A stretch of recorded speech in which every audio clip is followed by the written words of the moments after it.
The last hope outside of reality, outside of time and space, is Mutumdum's last hope, floating between dimensions, hiding from a dominion who wishes to crush them. Can Xavier and his crew survive? And when we find out their plan, will we want them to? The end of the Krakoa age continues in this epic tale split into two. Rise of the Powers of X, Volume 1, Issue 2. In this pivotal moment, we find ourselves back in time precisely when Moira MacTaggert's mutant powers activated for a 10th life. A disembodied narrative voice guides us through the narrative, ultimately revealed to be the Essex Enigma AI. Enigma, which is dominion over time and space, observes the mutants at various critical junctures, witnessing their triumphs, enduring their defeats, and anticipating their future actions. The mutants, including Charles Xavier and a select few, have sought refuge in a pocket dimension, a little slice of nowhere outside the constraints of time. Here they endeavor to strategize and thwart the threats against Krakoa and mutant kind. However, the challenge they face are intensifying, making their mission an increasingly uphill battle. In the pursuit of a solution to the relentless march towards a future dominated by machines,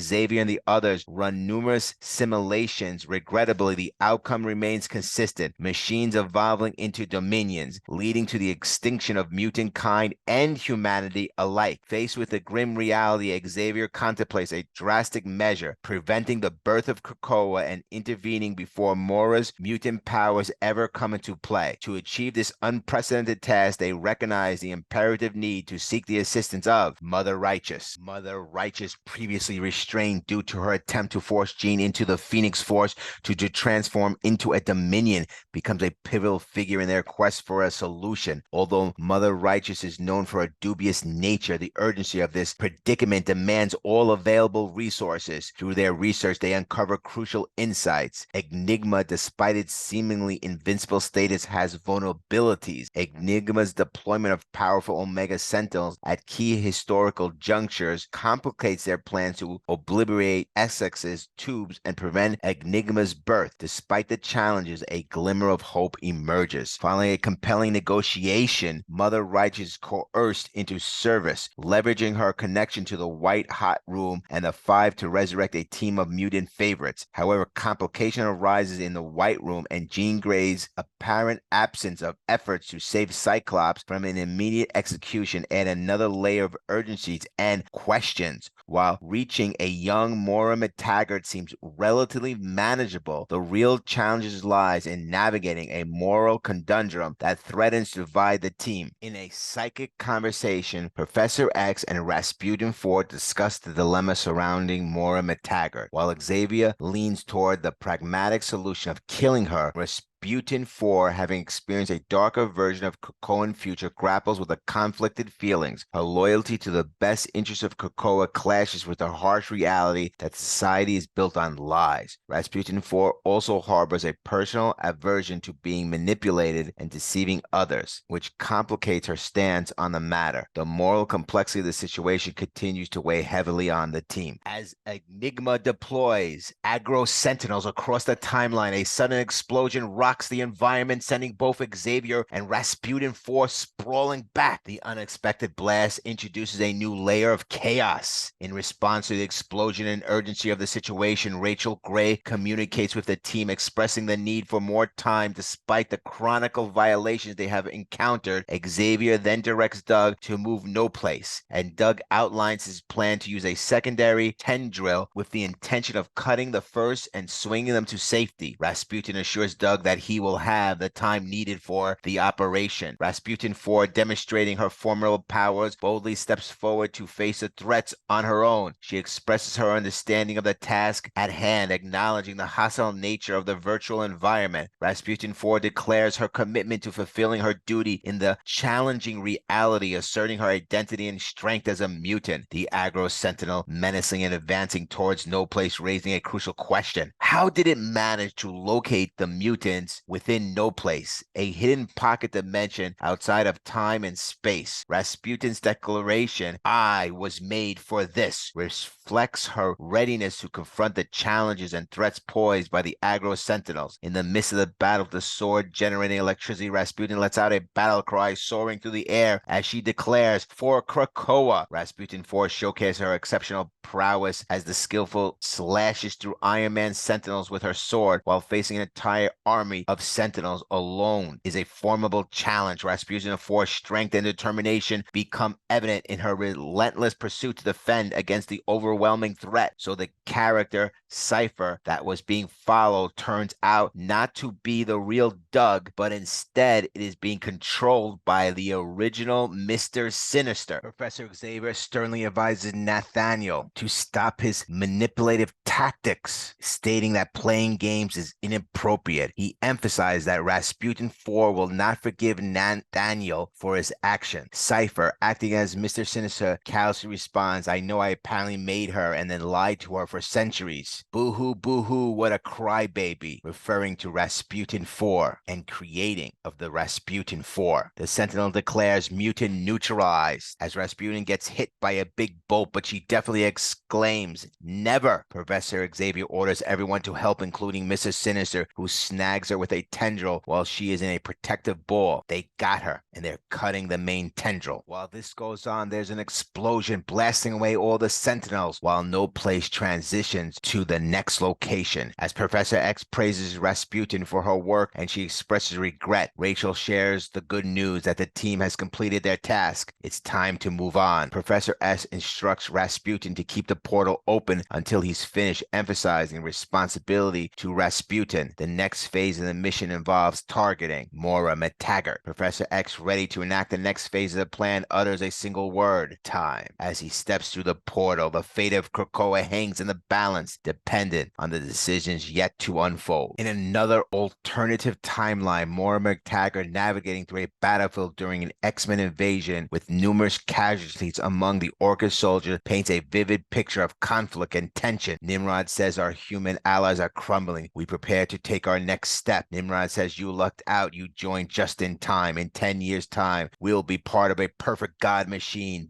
I will be the only winner here." The Enigma, Mr. Sinister, sends Moira MacTaggert a sign. "They don't win. I win. Let's talk." Does this mean that Moira MacTaggert and the Enigma join forces? Next, Rise of the Powers of X, Volume 1, Issue 3. The real end is never beginning.